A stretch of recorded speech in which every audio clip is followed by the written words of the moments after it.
মানিকগঞ্জে এখানে অনেক মানুষ ছিল, তারপর ডিওপি ভাই আরো সবাই ছিল, এডিটর সবাই ছিল। উনি উনি ওইখানে আমাকে এমন ভাবে মারছে।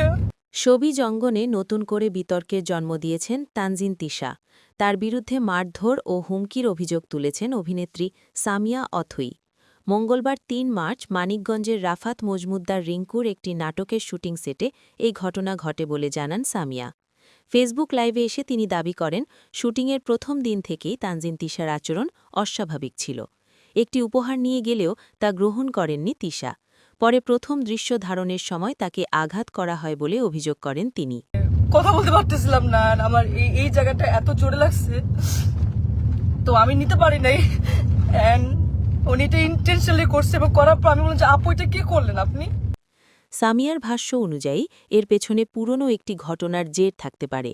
তিনি জানান, ১-২ বছর আগে অভিনেতা মুশফিক ফারহানের সঙ্গে কাজ করার সময় তানজিন তিশা ফোন করে তাকে সতর্ক করেছিলেন যেন ফারহানের সঙ্গে কাজ না করেন।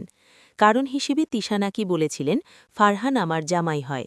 একই ধরনের কথা আরও কয়েকজন শিল্পীকেও বলা হয়েছিল বলে দাবি করেন সামিয়া।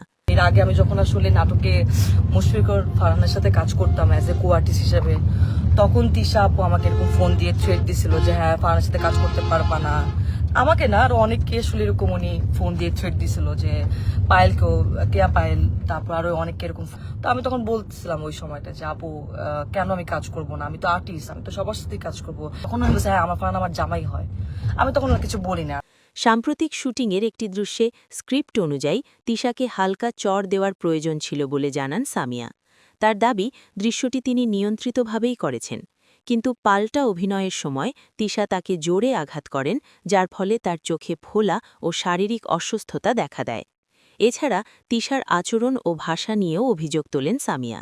তিনি বলেন, প্রতিবাদ করলে তাকে গালাগালি করা হয় এবং বিষয়টি শিল্পী সংঘে জানাতে চাইলে ভাইরাল হতে চাও বলে মন্তব্য করেন তিশা।